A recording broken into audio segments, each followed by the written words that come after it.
gray area where we want to be cautious and we want to be protected.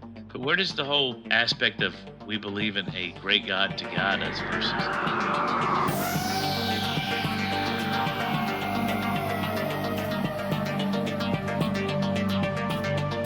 Thank you for joining me on Unrefined Podcast. I am Brandon Spain, along with Lindsay Waters, and this is where we explore the mysteries of the universe, uncover new perspectives, and discuss the seen and unseen through a lens of biblical truth. For more content and exclusive resources, visit us at Unrefined Podcast. Now, let's begin this week's journey.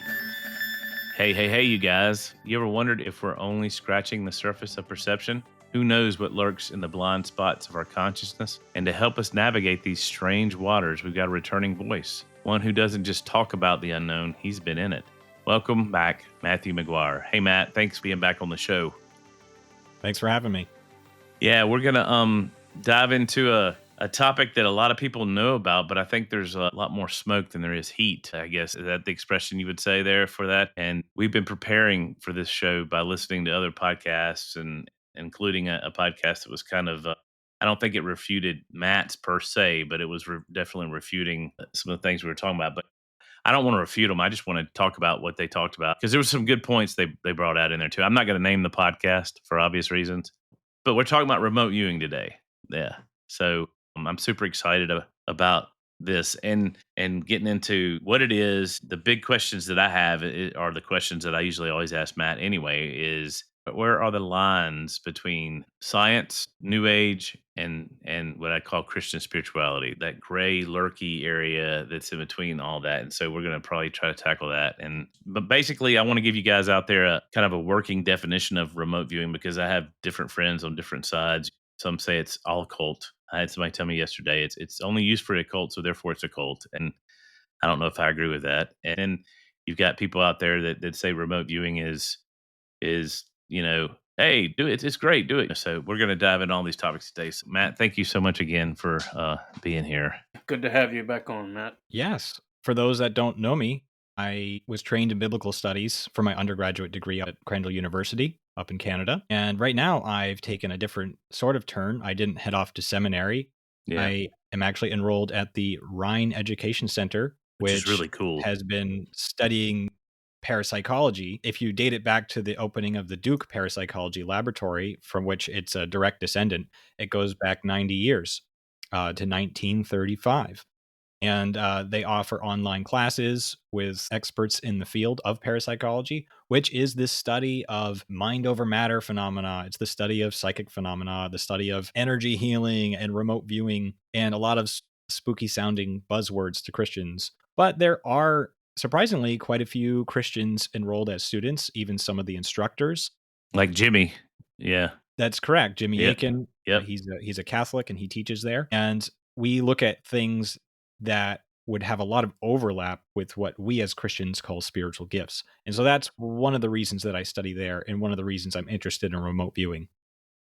Yeah, it was something I even looked into too, because correct me if I'm wrong, Matthew, when you interviewed by Michael, I really like the fact that he brought out that this is not a spiritual degree that you're getting. It is a science degree. It's believers and unbelievers, and you're looking at it from a strictly kind of a scientific point of view. Well, tell us a little bit about that, what you're doing there, and how do you distinguish it from like a pure science type versus what people would call pseudoscience? I'm interested in hearing what you think about that. So for people that are skeptical of anything spiritual or paranormal to begin with, it's difficult to even have the conversation. But I would, if they're just looking for empirical evidence for psychic phenomena in general, I would direct them to Edsel Cardenya's 2018 landmark article in The American Psychologist. And he reviews the studies in remote viewing, in Gonsfeld telepathy studies, and presentiment studies, which I don't need to get into all the details right at the moment. But these three fields of study have proved to be the most repeatable for finding statistically significant results. And it's a first stop for anybody that's interested in the empirical evidence. So I have read enough and seen enough to know that these things exist. So the question becomes, what do we do with them? How do we understand them scientifically? And then me personally, as a Christian, how do I understand it with respect to Christian theology? Yeah. Yeah, that's a huge question because you have such a wide spectrum of beliefs about this. And then, that's what I kind of want to get into and cover today.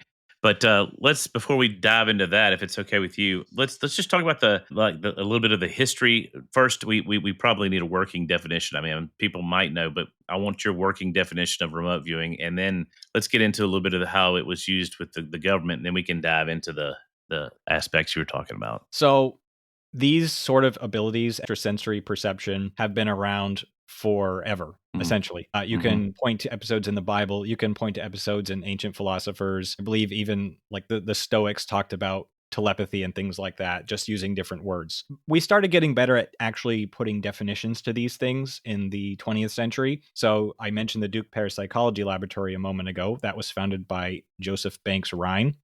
I think he was actually going into seminary at one time. Then he was a botanist, and then he followed William McDougall to Duke before founding the laboratory there. And he coined several terms, or at least he redefined them. Things like clairvoyance as knowledge of things that are hidden or at a distance. Mm-hmm. F.W.H. Myers coined the term telepathy as mind to mind communication. Prior Right. to that, it was called thought transference. And then J.B. Ryan also used the term precognition, knowledge of something in the future. And remote viewing, in most cases, although there are exceptions, remote viewing would be classified as clairvoyance. Now, there are spiritualist interpretations of that word. Some mediums would use it in the 19th century, but the way that it's used in parapsychology today is it's what we call real-time ESP. You're using ESP or you're receiving ESP, it might be unintentional, to understand something or to know something that's at a distance or it's hidden. And essentially, that's all remote viewing is. And when it was introduced into the government's work, they wanted to shy away from buzzwords in terms that reeked of psychic woo. So they settled on remote viewing. Yeah. Yeah, that's a pretty scientific term for it. I actually prefer that to kind of distinguish it. It sounds a lot more scientific, definitely. What I appreciate too, I don't know about Ryan, but I really appreciate, and we brought up Jimmy Aiken earlier. The Roman Church has, to me, a lot. They're a lot more warm and a lot more open to a lot of this kind of stuff versus us Protestants in a lot of ways, and I really appreciate that about them too, but they still try, even even when they deal with miracles and stuff like that, they still try to do it from an empirical type viewpoint, which I think is essential, don't you, Matt? To study this, we need to study it with our rational mind as well as just make it woo woo like a lot of people do. So, I think studying a lot of these things has really given me an appreciation for the immanence of God's work in the sense that God, when he brings about these things that maybe we call charismatic gifts, he's working through things that he's built in nature. He's mm, working through the human spirit, or at least this Aquinas, is this yeah, is sort of a analogy that I find helpful. And the Aquinas's statement was that grace perfects nature, and this yeah, principle can be applied to psychic abilities. And we can talk about the dangers of it and the usefulness of it and things like that. But overall, it's given me an appreciation when I study the lives of the saints and I hear about Saint Anthony knowing things happening from miles away that he couldn't have known normally. Is God working through innate human abilities that have been perfected and elevated through the grace of God?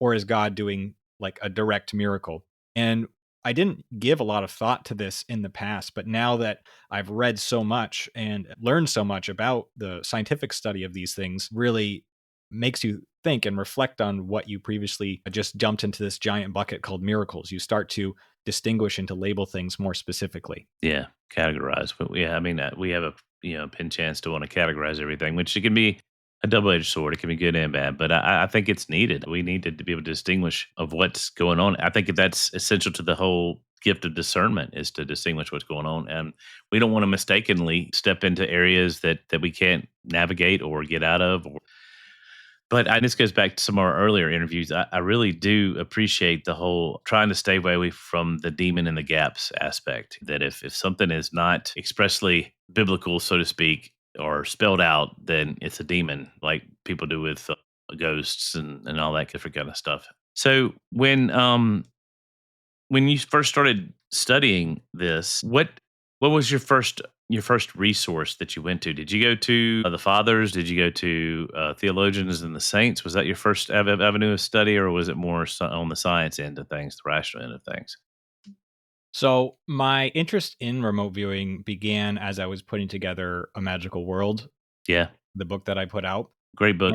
I had always had a very passing interest in ESP, but I'd never deeply studied it. So I picked up a few books. I picked up The Gift by Sally Rhine Feather, who is the daughter of J.B. Rhine. And it's a nice overview of the field, and it included some things about remote viewing. And I used it extensively in my book. I also picked up Rupert Sheldrake's a new edition of The Sense of Being Stared At. Sheldrake is famous for his experiments with animal telepathy, the staring studies, and telepathy studies in general. And I picked up a few other resources along those lines. Another giant one was Irreducible Mind by a bunch of authors out of the University of Virginia. And it's just a huge compendium of empirical evidence for ESP. And so remote viewing is a huge part of that field, especially since 1995 when the program closed and the declassified documents started coming out. And now there's former people that worked at the government's remote viewing unit that are now teachers of remote viewing. And I took classes from one of them this year recently. And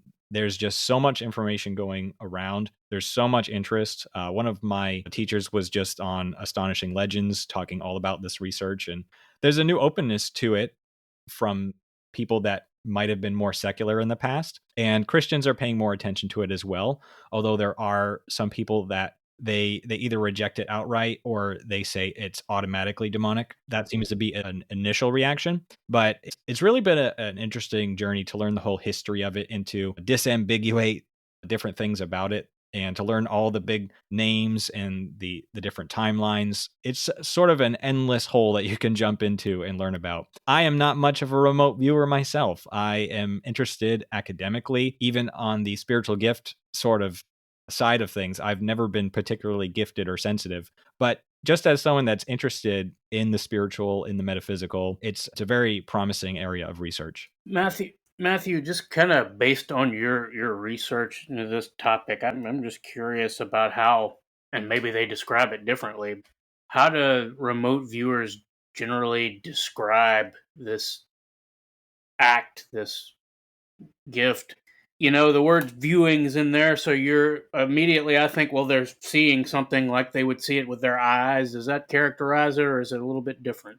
How does it work, basically? I was hoping we would get to talk about this. So, if any of you listeners have been involved in a charismatic Pentecostal setting, if you've ever been involved in trying to prophesy over someone or receive a word of knowledge, the process and mechanics are eerily similar. What people find in both remote viewing and in exercising the gift of prophecy is that things come in as impressions. And oftentimes we're not sure, oh, is this impression just something I made up in my mind? Or is this impression from God? The remote viewer would say, is this of my mind? Is it just noise or is it the signal, the psychic signal? And so one of the teachers, Paul Smith, will say, if you get a jarring, clear image in your head, like round apple, and you can see it very obviously in your mind's eye, that is not remote viewing. That's just your mind made something up, because these abilities, whatever they are, they seem to be weak or on the margin, and they take a lot of effort to actually bring to the fore. So as far as how people start it, there's typically you clear your mind. And for some people, that's enough. Tom McNear, who was in the army and was a remote viewer, was an evangelical Christian. He said, I don't go into a trance. I just clear my mind. I write down the name of the target, or someone tells me the target name, which is usually just a random number. And then I just start receiving information. I write it down. I sketch it out. I get another piece of paper. Sometimes there's a monitor that will give you prompts. And in practice sessions, the monitor would know the target. But in ops, the monitor in the room with the remote viewer had no idea what the target was, but they would give prompts. All right, now go 50 feet above and see if you see anything different, or what else about this thing? And just picking away at these subtle impressions, they would come to a target. Just like in the gift of prophecy, people would make mistakes and they would get a lot of what we call misses. And sometimes, in order to verify this, they would have 2 or 3 separate remote viewing sessions with different remote viewers, all focused on the same target. And if you found things that were very similar between multiple sessions, you could say, well, maybe we're really onto something here. And then in the cases of the real ops, they would send their work over to the client, which would be the CIA or the DOD or the Army or the Air Force, and they would use that intelligence. They didn't always hear back if their intelligence was used or useful or worthless. Sometimes the client would just blow them off and just keep it and not tell them anything. But other times they did get feedback.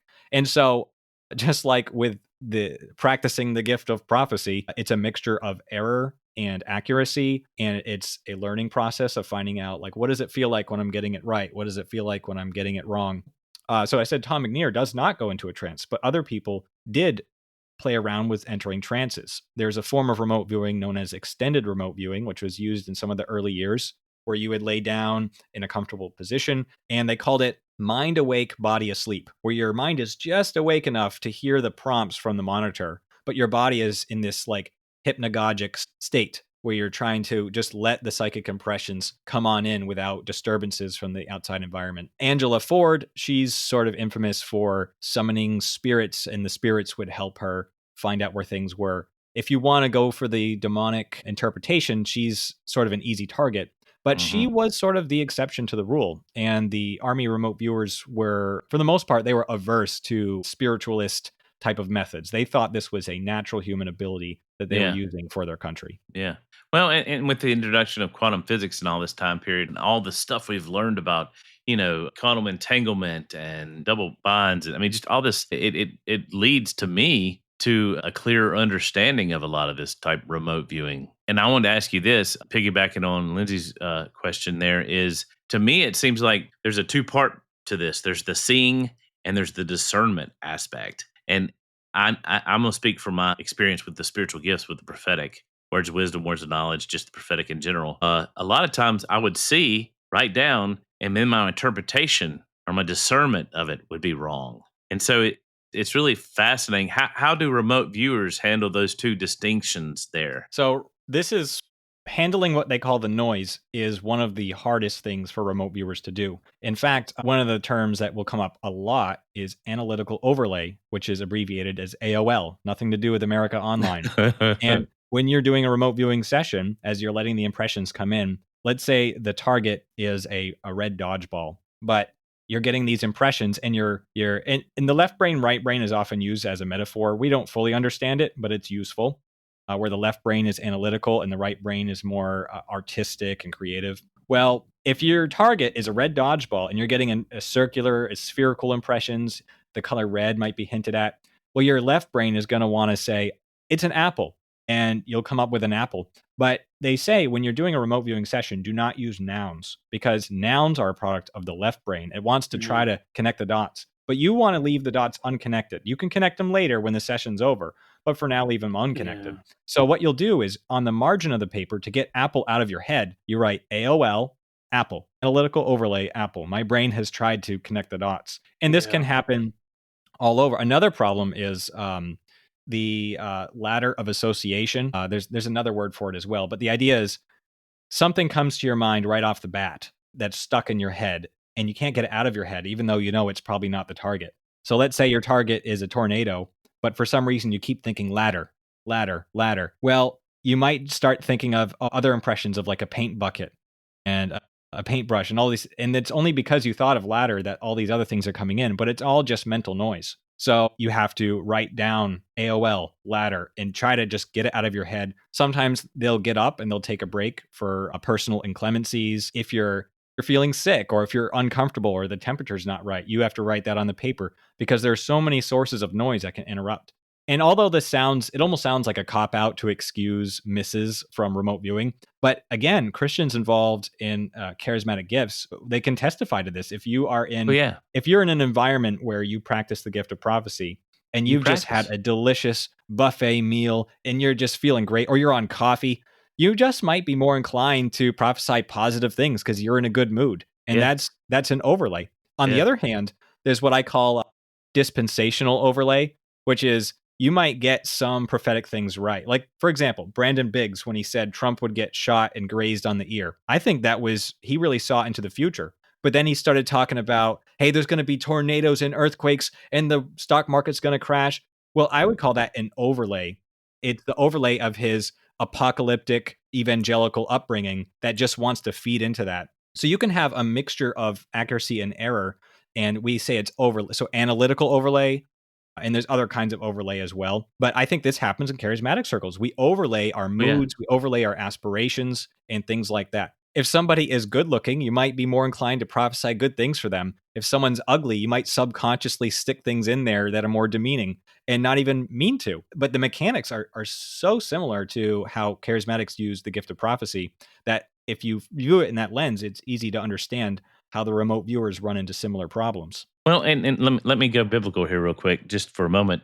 This makes perfect sense when you look in the Old Testament. I mean, they had schools of prophets. Why would you have a school of a prophet if every time he opened his mouth, he was always perfect and got it right all the time?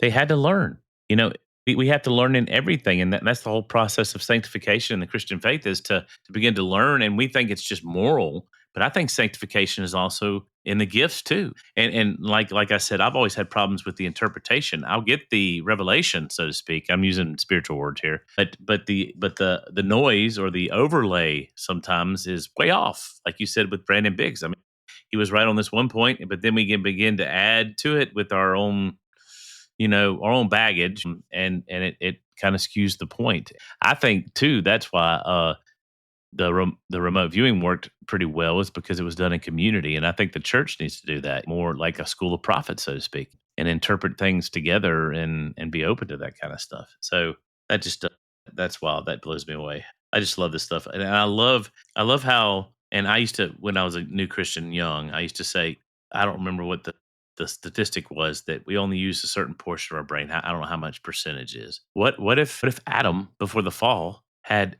full capacity of his brain, and all this was part of it? I mean, this is speculation, but it's a very real, truism. And then you look into, and you've talked about this, and we don't have to go too deep into this, but even if you get these biblicists that want to go in, well, where's it in the Bible? I mean, it's throughout, and I like that Michael's interview.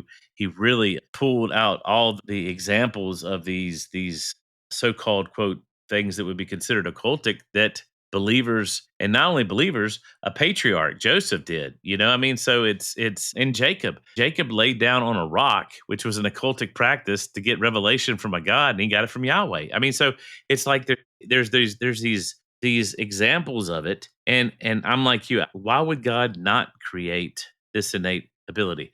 Now, here's something that I've been dying to ask you, and I know you're familiar with this, and I don't know if any of your other questioners or interviewers have asked you this. Let's talk about Watchman Nee.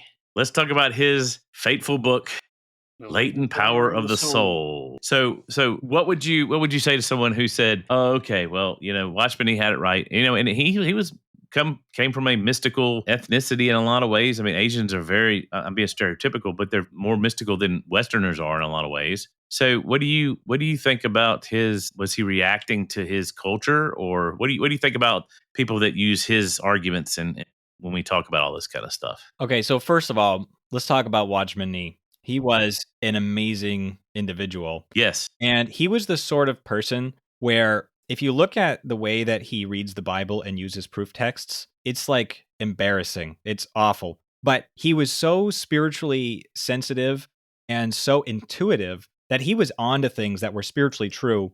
And then he tried to find them in the Bible. But the way that he did that was just irresponsible. he So was way ahead of his time. Yeah, I if you mean, read his book on trichotomy, it's painful, especially if you have training in biblical studies. But the way that he talks about the body, the spirit, and the soul, and the way they interact, it's almost like the Freudian triumvirate of the id and the ego and the superego, yeah, with huge differences, but also some striking similarities. similarities. Yeah. And there's a psychological and a spiritual value to Watchman Nee's work that I absolutely love. As far as his book or booklet, The Latent Power of the Soul, it is a very respectable position to hold because he does not say that psychic abilities are automatically from demons. What he does say is that these are abilities that our first parents, Adam and Eve, had before sin entered into the world, and that they were basically God closed the doors for that as a process of the fall. He'll say some things that are just a little bit embarrassing, like,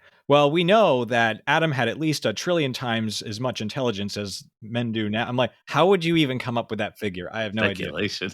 But the basic point that human abilities or abilities of the human soul had a greater potentiality before sin entered the world, I think that's an okay premise. And in fact, I wrote a 3-part article series on that premise, Hmm. which was taken up by a Roman Catholic Cistercian abbot named Alois Weisinger. So if you go to mattmcguire.net and you look at this article called Can the Soul Be Loosened from the Body?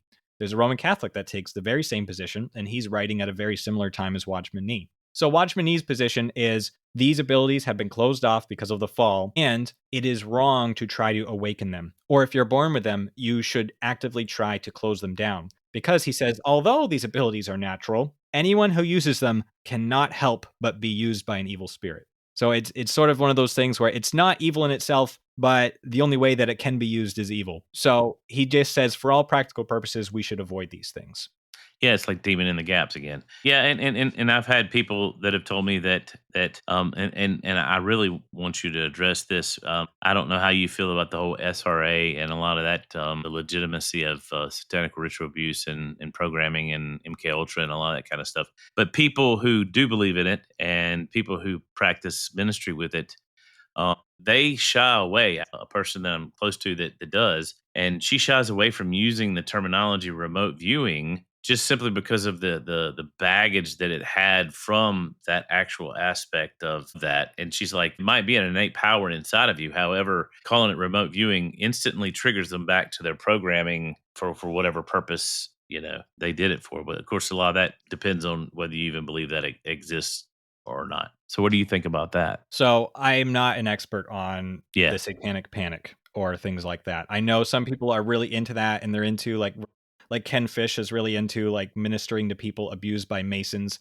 And some people will say he's right on, and other people say he's just delusional and he's Yeah. implanting false memories. I'm not qualified to talk on that at all. Yeah. But I would say if someone's conscience struggles with using the term remote viewing because it conjures up images of a dark past, Drama. Yeah. then yeah, don't use the term and stay away from it. This is psychic abilities in general are I've likened them to fire, where they can be used for good, but they can also do great harm. Yeah. So I respect that if someone's conscience says they shouldn't use those terms. Yeah. So I know since you've been diving into this area, you've bound to have received some pushback. There's certain branches of the church that I'll leave unnamed I mean, even some of them claim supernatural, which always blows my mind. You believe in aliens and Bigfoot, but you won't believe in the spiritual gifts. Anyway, that's just a pet peeve of mine.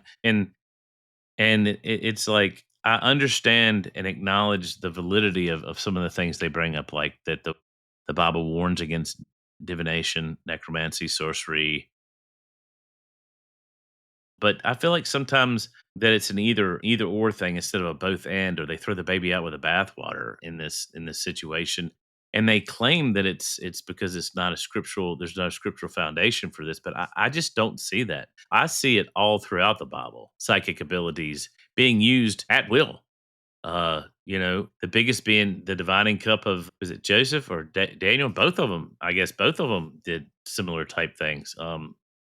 Or like I mentioned earlier, I didn't know this until a few years ago that the whole aspect of Jacob's rock and the ladder and all that stuff, that was an occultic practice at the time to receive revelation from gods, and he received revelation from Yahweh. And I guess what I want to ask you is, how do we navigate this gray area where we want to be cautious and we want to be protected, but where does the whole aspect of we believe in a great God to guide us versus I feel like that a lot of times, Matt, that we're more afraid of the devil to deceive us than we are of God to take care of us and sovereignly guide us and will us through that. And so, what do you think about that when you hear people say things like that?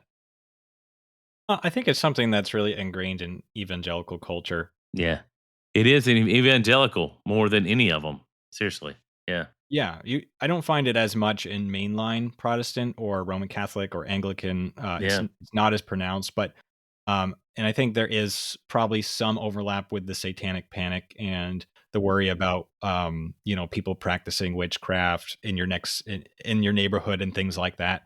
yeah, But there's also a biblical precedent where a lot of the neighboring religions around ancient Israel practiced things that were abominations to the God of Israel. And so, as faithful Christians, we don't want to be practicing abominations. no, And so, I think there's a healthy caution when we talk about these sort of things. And there's no question that negative, malevolent spirits have been involved in these sort of abilities. And why not? Because just like You would expect, like, let's say that evil spirits exist, and I think they do as a Yes. Christian. Why would they not latch on to a great speaker and try to twist that personality to use that great speaking ability to cause genocide?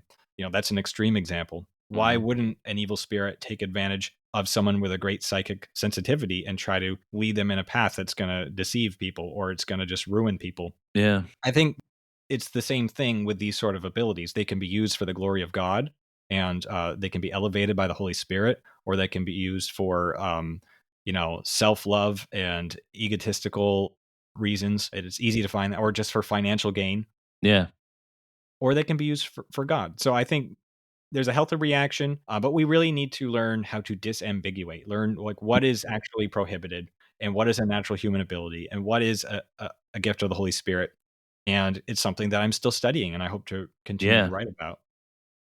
Well, that one thing I wanted to bring up that you I think that's really important that I heard you talk about before in other podcast. The very fact that there is a prohibition of not talking to the dead in the Bible seems to indicate logically that you can talk to the dead, right?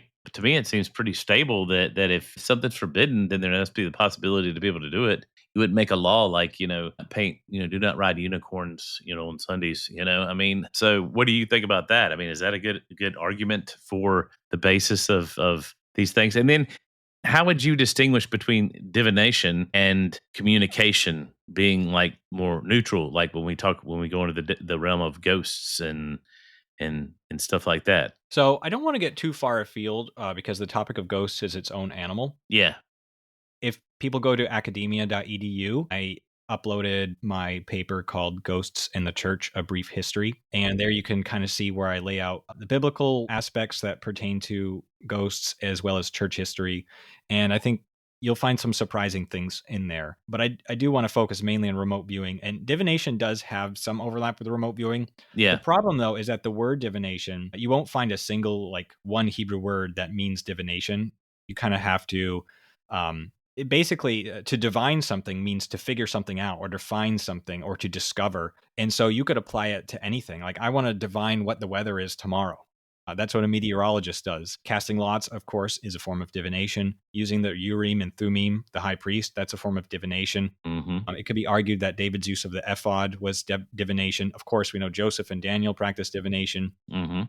You could argue about the fleece with the dew on it was a form of divination, or you could also say that was interpreting an omen, as the omen is dew on the fleece and not on the ground. So clearly, and you'll find this in any good Bible dictionary or Bible encyclopedia, clearly some forms of divination are not only allowed, but they're commanded by God. So the question Mm. is, what forms of divination are prohibited? And of course, the example I always like to give is if you like worship Molech and you're taking a human being and cutting out its organs to determine if you're going to win the next battle with the neighboring king, yeah, that would be the negative form of divination. Now, drawing the exact line between what is appropriate and what is not, that's something that needs a lot of care. And I'd have to have a specific example. And Yeah.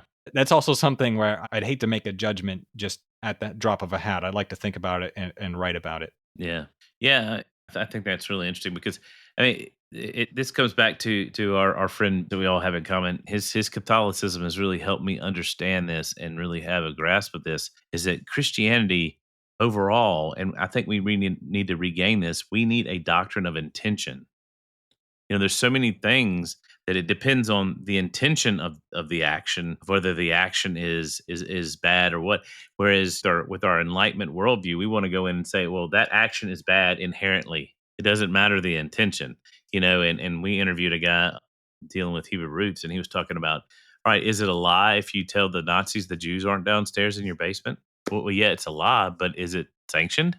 Well, obviously, yeah, but you will have evangelicals out there that'll say, "Oh, that's a lie, you need to turn them in." So, I think that, this intention thing is somewhere where we need to go further in this whole study is so what do you think about that, the whole intention aspect of all this? Well, in short, I agree. And in the articles that I wrote, it's in that three-part article, I point out you can look at conservative scholars like Craig Keener, Ben Witherington, and David Owen, Mhm. and they all point out that both the Hebrew prophets and the non-Hebrew prophets of Canaan, they all were engaged in trance and ecstasy not every time, but they all show evidence of being engaged in trance and ecstasy as part of their prophetic practice. 1 Samuel 10 is the most obvious example, but there Yeah. are others. And Yeah. so the question is, what is the intention behind this? Are you doing this under the auspices of the one true God and trying to serve him and expand his reign? And of course, I can't avoid giving a plug to Merrill Green's new book, which just came Yep. out. It's called Drunk in the Spirit, and it has to do with trance and ecstasy in the Bible. And he just takes a fine tooth comb through every single passage, that things that you wouldn't even expect, but he makes a very compelling case based on original language work and a lot of scholarly cross-referencing, that so many of our biblical heroes and heroines were involved in trance states when they exercise their prophetic abilities. And he thinks that there's a lot of lessons for us to learn when we look at what's going on in these crazy charismatic churches. Should we say they're automatically, there's demonic things involved because people are falling over or in a altered state of consciousness when they're practicing gifts? Or should we see this as God is using means to bring about these things? And he makes a very compelling case. Yeah. Well, and two, and I'm going to pick on this group just a little bit. I love them, and I think they're essential in the body of Christ. But a lot of your nominalists, which I would call Calvinists, they have a hard time with the whole secondary cause aspect. What you were talking about, God perfecting nature. Because, yeah, I mean, I've heard Sproul say, no atom in the universe was not moved except by the finger of God. I butchered that quote, but I mean, it's a similar, uh, you know, tenet. And I think a lot of that comes back to fundamentally how we view the universe and how we view God. And in a lot of ways, we need to learn from some of these other people that are not necessarily Christians on how to operate in some of this kind of stuff, because they're not immediately demonic. They have wisdom, and we need to go where wisdom is, and wisdom is there. I'll give you an example. What I think Native Americans have, Native Americans have an insight into the supernatural and the mystical, unseen realm that we don't have, that we could stand to learn from. Doesn't mean everything they did was right. Doesn't mean everything they did was Christian. And I love how you pointed out the fact that, yeah, good prophets, bad prophets use same methods and principles, and they both had schools and all the same type of stuff. I think that's essential for us to see, but we have these rose-colored glasses on that, this action bad, this action good, and we've got to break out of that paradigm. In my opinion, I want to talk a little bit about, there was a podcast out there that kind of went into um, some of this remote viewing type stuff, and I acknowledged earlier that they have some valid points, that these are intelligent men, and it's a great podcast and I enjoy it. But they were talking about soul splitting and the theology of soul splitting and all that. Can you go into that and talk about that and how possibly this could have been misinterpreted in this whole debate about remote viewing? Yeah, so our friends in Ogden, Utah put out an episode, I think last week, on remote viewing. Yeah, And well, first of all, it's just, as always, high production value, highly entertaining. And they did an even better job than I expected. Clearly, it's something that they've been reading about and learning about for many years. I would have a few differences of opinion with them. I'll say that from what I gathered, they didn't just say that psychic episodes and events and abilities, they're not automatically demonic. right. They seem to Yeah, give room to the idea that they were natural human abilities. However, they routinely referred to it as demon stuff or obviously demon stuff. And so I would classify them as holding to the Watchman Nee view of the thing, because they considered these abilities may be part of the human soul, but it's really not something that's supposed to be exercised in this epoch of human existence. Maybe in heaven and maybe before the fall, but not right right. now, because there's too much room for demons to be involved. Now, going into it, since the conclusion of every single episode is this was a demon, I wasn't that surprised. Yeah, But I would point out a few critiques. One is they spent a lot of time emphasizing Angela Ford, the remote viewer, who was a self-proclaimed, a self-styled psychic that would summon spirits that would give her information, and she would use this under the rubric of she was a remote viewing. medium. Wasn't she a medium? Basically, Yeah, I she mean, she may have used the word, medium, exactly. But they failed to point out that Ingo Swann, the founder of remote viewing, you know who he said was the greatest student he ever had, and someone that was even greater than him, was Tom McNear from the hmm Army. And Tom hmm McNear, to this day, is an evangelical Christian. yeah. Yeah. And he never had the sort of horrible life breakdowns and psychotic episodes that they were trying to insinuate that are intrinsic to remote viewing. In fact, he was one of the greatest members, and perhaps today he would be known as the greatest, except for the fact that he simply left the unit and moved on to another post after about 8 years or so. Yeah. But even after that, after 26 years of a hiatus, he did some remote viewing work with Ingo as a reunion sort of thing, and he did well. So it just it doesn't fit the narrative that remote viewing is this automatically like demonic connection and it will ruin your life and your psyche if you engage in it. Todd McNear just doesn't fit the bill. So I thought it was just an error of judgment to exclude him from the thing. And they also, I pointed out earlier that some remote viewers did use Trance, but by and large, Trance is not really part of the remote viewing protocol, at least Hmm. the most prominent ones. When I Hmm. took the class from Paul Smith, who was a trainer, and he wrote one of the manuals of remote viewing for the Army, he made it very clear you don't need to go into a trance. In fact, most viewers, they just clear their mind. And he stated in our first class, it's not channeling, it's not mediumship, it's not any of this spiritualist things. It's just a natural human ability.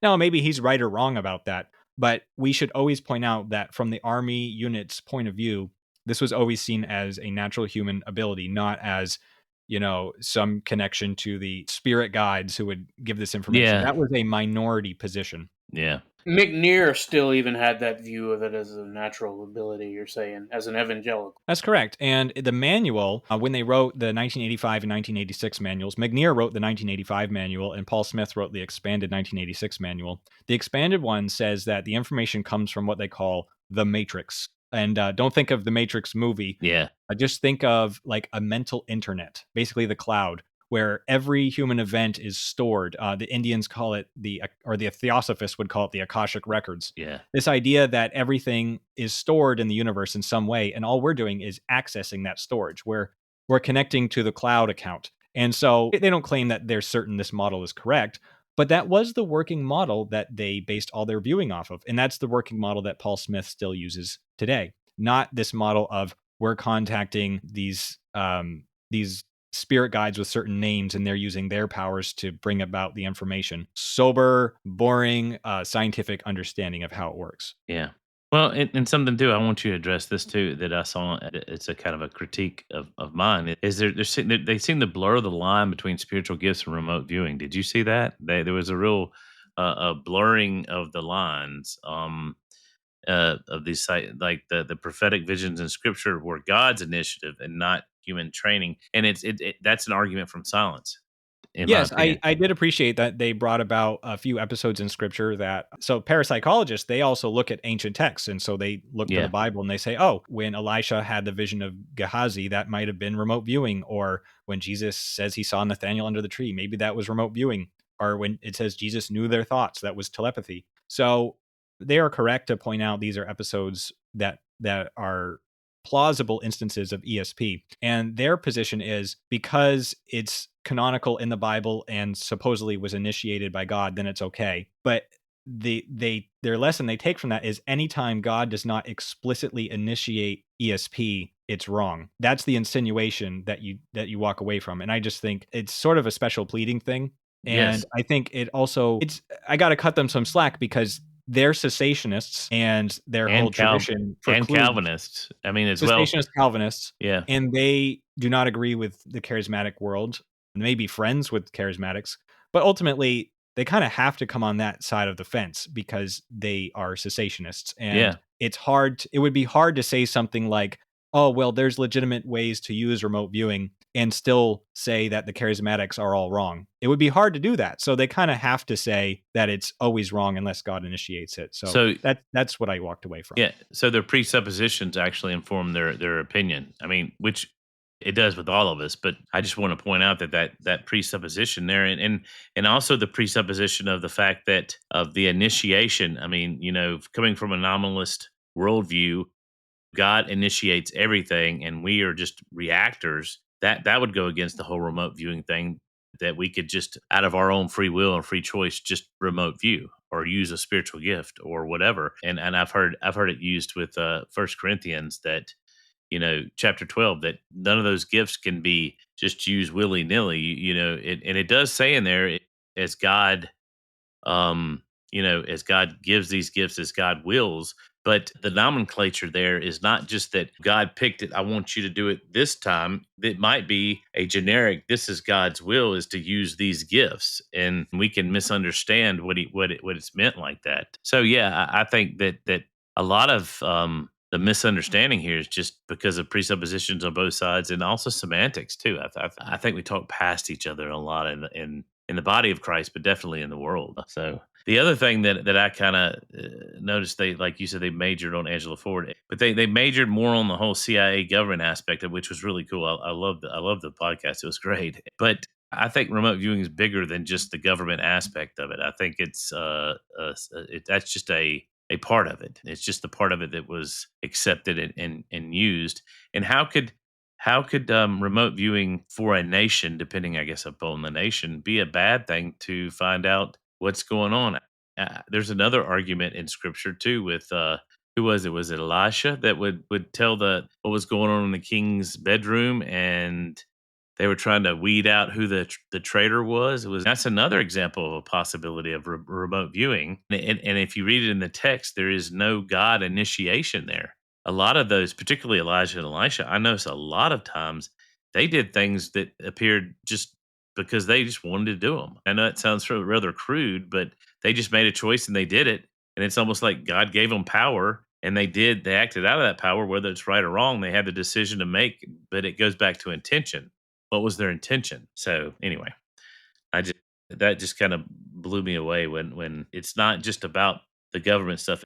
Anyway, so I want to ask you about one more thing about remote viewing. I mean, I'm trying to get out to our audience out there just to kind of dispel some of the smoke and get to the fire and really get a definition of what this is or what it could be and how we really need to begin to be open to supernatural things because like prayer, I mean every religion prays. Is prayer forbidden? Every religion fasts. I mean there's all these practices, and the practices themselves do not make them inherently evil. It's the intention behind them. What would you think if somebody said, "Well, remote viewing is obviously opening up your third eye, the chakra, and uh, and is occult in nature, and so it's always doomed to be demonic." Have you ever done any research in that, or what do you have an opinion about that? So I should be clear that this episode is not a pastoral guide to I unlocking I your know. psychic Yeah, yeah, yeah, abilities. yeah, yeah. I do Definitely. approach this as a curious writer who is a Christian, who's also seen spiritual gifts at work, and I want to understand more. So the idea of actually engaging in remote viewing is a question that should be engaged under spiritual direction, Yes. or at least read the lives of the saints. Read the lives of those that have had these experiences and maintain their holiness throughout, because there is something very very dangerous about unlocking these sort of things. You can become egocentrical very easily. I know people that have had very powerful spiritual gifts, and people will just become mindless drones to follow everything they say because they have a gifting. But just because these abilities can become unlocked does not mean that you have the character to wield them. So Look at Paul Kane. I mean, that's one of the biggest examples here recently that's just all, has come out and others. Todd Bentley, the list goes on. And Yeah. I believe they had real abilities Gifts. Yeah. with healing with Todd Bentley and with prophecy with Paul Kane. And they just had a train wreck dumpster fire of a character, but it didn't stop people from just following right after them. So there's something dangerous about just going full bore and trying to unlock these things. So I do think, despite my disagreement with the Watchman Nee hypothesis, I think there's a lot of wisdom. You can't go wrong by just living a normal, boring, faithful Christian life and not trying to do this. At the same time, however, Paul says to pursue things like prophecy and to pursue using all that you are to the glory of God. Eagerly So I think, desire. Yeah. you include selflessness, you include love, and you include service to God in all that you do, and then let it be a natural part of your spiritual growth, not something that Mm. you just want to use for self importance. Well, yeah, it's like I have this theory. I actually wrote a little booklet on it. I'm still working on it, but there's three actual areas that we need to mimic Jesus in, and I've never seen a group yet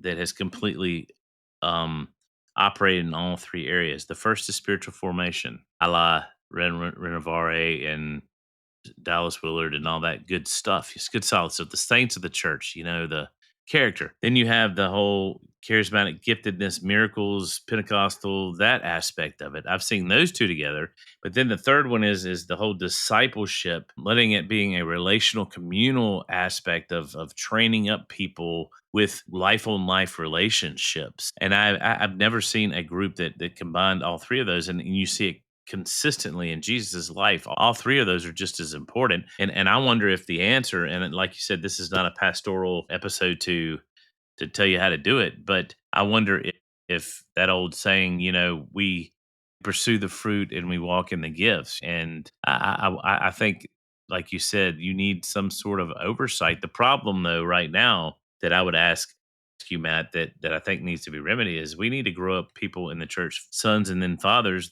that would know how to operate and discern in this type of stuff. And that's what I see you doing. I mean, I know you're interested in this and you're researching all this, but I feel like the Lord is raising you up to be able to steward this for other generations to be able to really open up what God wants for us for all this. That's my ultimate heart art there.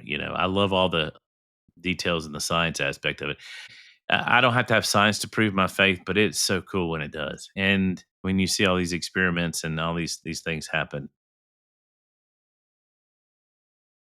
And Lindsay, what are you thinking about here? Yeah, well, I guess a question that almost goes with my question earlier about the nature, the process. Is sensory deprivation ever a part of the process from what you've read? Like, I guess Stranger I've got Things. I've got fiction in mind. I'm thinking of living in the big water tank thing, but yeah, is there anything to that? Yes. So you'll recall that I said the signal and noise model is very Yeah, popular in these studies. yeah. Charles, known as Chuck Honerton, he was a pioneer of what we call the Gansfeld studies, and Gansfeld is German for whole field. And so the idea was similar to extended remote viewing, where you would lay in a comfortable chair. And what they also did was they would put these goggles on your head, and they weren't normal goggles. You could use ping pong balls or other similar devices, and you'd cut them in half, put them over your eyes, and put a pink light in the room so that whether your eyes were shut or open, you saw the same thing. They would put pink noise in your ear, which is a form of white noise with some frequencies taken out. And they would just have you relax and clear your mind for 15 minutes or so before you began the session. And what they found was these, at least Chuck Honerton, he believed that this state would facilitate the reception of psychic information. A lot of telepathy studies, but they also had some non-telepathy ones as well. And they used it. So you can think about if someone's in a float tank and they say, I just find that I'm more creative in this float tank. Well, maybe something's going on. Maybe some sort of ESP thing is going on that we don't quite understand. But the idea is if you take out all the sensory noise that you normally have and clear your mind, then there's more room for the psychic signal to come in. And if you look at the Christian world, why is it that sometimes it just seems like God is really speaking to us after, 200 minutes of straight prayer and worship, and just everyone's mind is all of one and we're not distracted by the thing, like you forget about all your daily things. Yeah. It seems that God works in the gifts more often in those states than he does when we're just buying our bottles of ketchup, although that happens too. So I think there's something about sensory deprivation that God uses. And again, if you look at Merrill Green's new book, he has a lot of information about how a lot of the biblical characters use sensory deprivation techniques. Yeah. He's coming on next week. So looking forward to that. Yeah. Yeah, and I often think about that with water. For some reason, I tend to when it's either the shower or it's out in the water in the ocean or it's these different in water. It always seems I don't know. I don't want to make something out of it. It's not, but it's like this. It's this peacefulness of water that in the floating action and stuff too. And then a lot of things that people don't think about is just like you said, the worship, but singing worship songs and not just the repetitive ones, but even just hymns and everything. It brings us into a altered state of consciousness where we're definitely more open to hearing and receiving these like what you're talking about, and it happens all the time. Or even here's one from another religion: the Jews at the Wailing Wall. I mean, I've got a little autism in me, but when I begin to sway in prayer, I begin to enter in this state of flow. where I can receive what we call in the Christian circles more revelation, which in remote viewing would just be it gets rid of my noise. I just think that instead of demonizing everything and writing things off wholeheartedly, that we need to work together, and we don't have to go down the road of total deconstruction and become atheists and all that kind of stuff. We can begin to explore science and the Bible and spirituality together, and that's just my heart, and I think that's your heart too. And I love how you're pursuing this academically, and I mean, wow, how cool is it to major in parapsychology? I mean, that's just incredible, and I think we need to have understandings of this, and I think that's part of what God's opening up in these days, which we're all in the last days, but in these last days, He's opening up all these different opportunities, and He wants us to walk in everything that He's given us, and I think that that's a huge part of it. So, what would you tell to our audience if they wanted to begin this process of investigating remote viewing without getting in the weeds, either side? What would be some practical first steps to begin to pursue this? So, if you're just looking to pick up a book or two, Yeah, I do recommend Sally Rhinefeather's book on ESP. It's called The Gift, and it's about ESP in general, and it has some sections on remote viewing. So you'll get sort of an overview.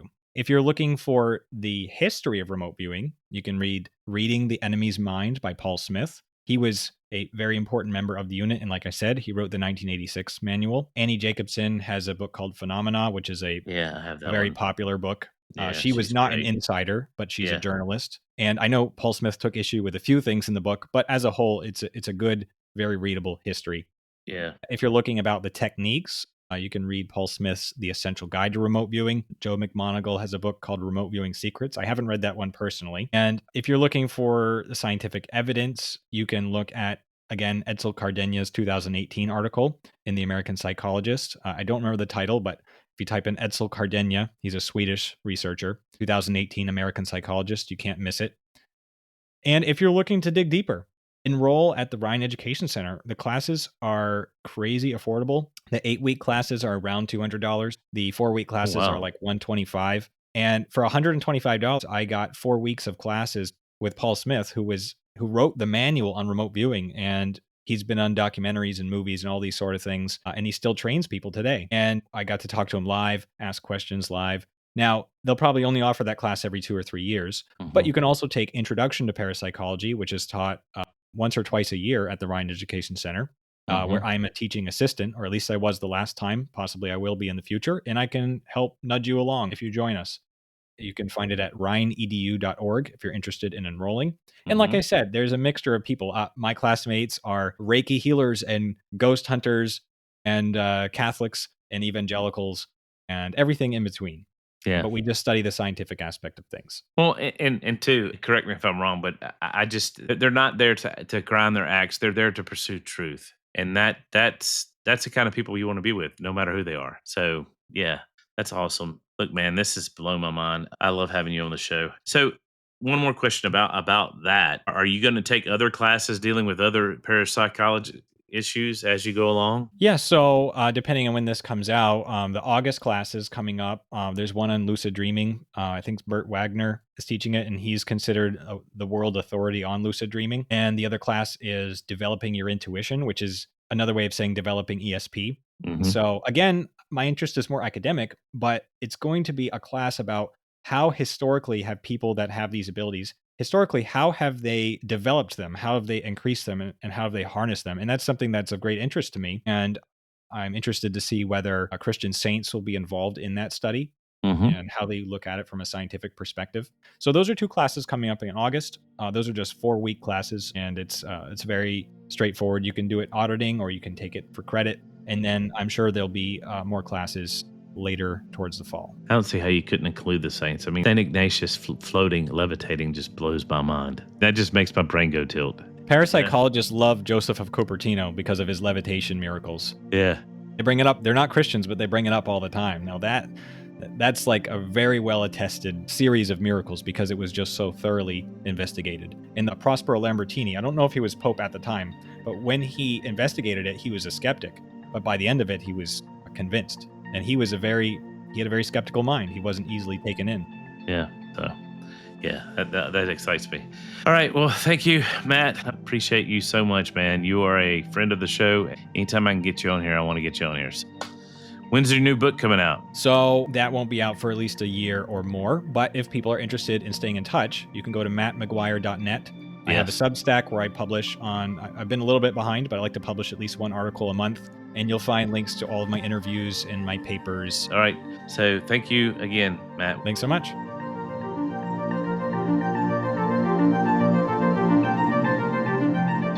Thanks for listening and supporting us. And remember, stay naturally supernatural.